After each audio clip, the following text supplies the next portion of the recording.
Watching them probably for the last week. Well, it goes without saying they're the most athletic team we've played.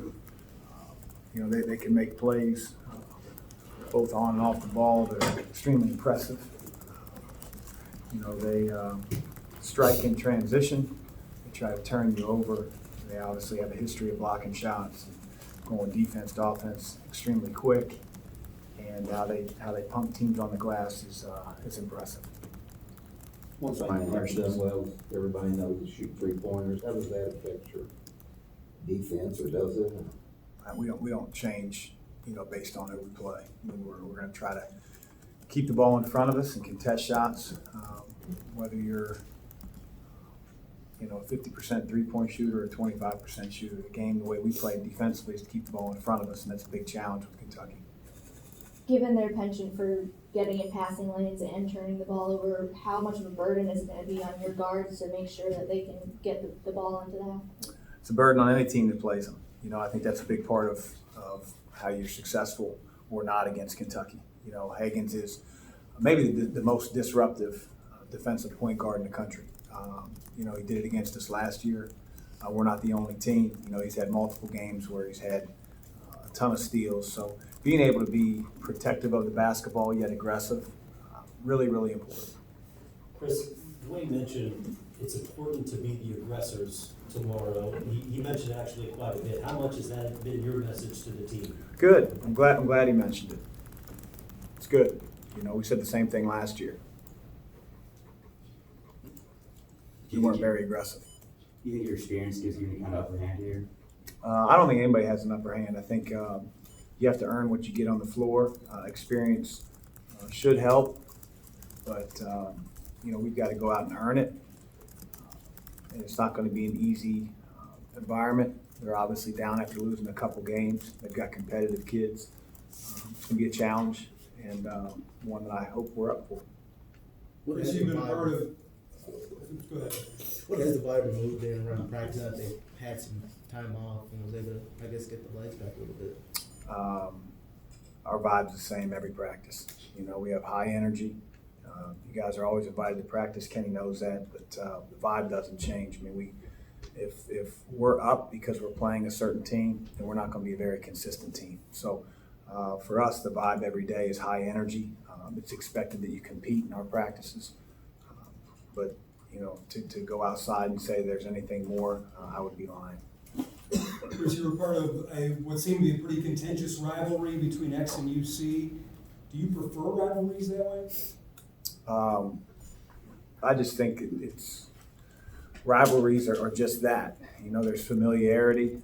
There's a desire to win the game. Fan bases hate each other, except for Kentucky's. They seem to really like me. Everyone I meet always says that they root for me every game but one. And so I'm trying to figure out which one that is. But I know that they're lying when they say that to me. I figured it out because I never root for the Pittsburgh Steelers. I never root for the St. Louis Cardinals. So I figured it out. They're actually lying to me. You probably root for Cincinnati. No.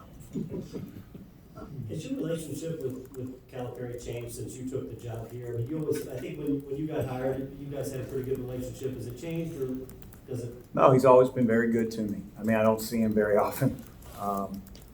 My car doesn't make its way down to Lexington often. But I've worked fantasy camps with him. I've obviously been in the same, stands. I got a lot of respect for the job he's done, in the course of his coaching career. But, to say we have a deep, long relationship, it's not really there. It's no fault of either of ours, but he's always been gracious to me. A number of coaches have said that when Kentucky gets involved with a player that they generally back out, recognizing they can't compete. Did you ever have that experience, either Xavier or here? With Kentucky? Yeah. We never backed out, but we've had a tough time winning that battle. Have you ever won a battle?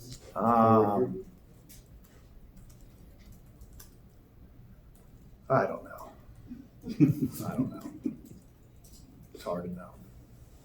They do a great job in recruiting. You talk about environments. Obviously, Rupp is a unique experience. Does anything else have to be said to the players, or because of that experience, do you think they're prepared for big games like this? I mean, I think that's why you come to Louisville, to play on the biggest stage, to play in meaningful games, to play in rivalry games, to play in games that have national implications. So, you know, I don't think there has to be any extra fuel for motivation, if that's what you mean. You know, we have to be the same team between their lines as we are in ours every single day in practice. And, you know, when you start to change who you are because of the environment, then your teammates lose trust in you. You know, you start to crumble. And it's an easy place to crumble. And they got a great fan base. But having said that, you know, I like the resiliency of our team. I think we have experience, and we're going to have to be the better team for 40 minutes if we expect to win the game. When Dwayne mentioned being the aggressor to you as a coach, what do they have to show you that your team will be the aggressor?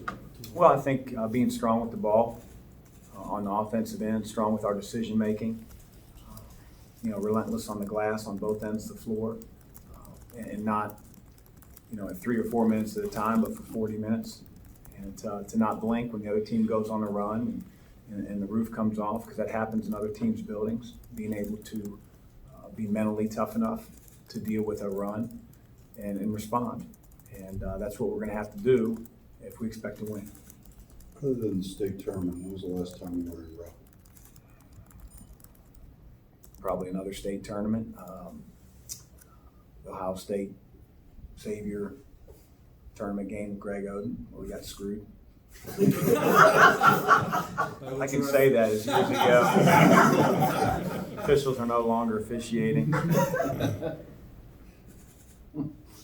Sean Miller would never say it, so I'll stick up for him. Greg Oden's 5th foul was a flagrant. You can look it up on YouTube, although it's really grainy at this point.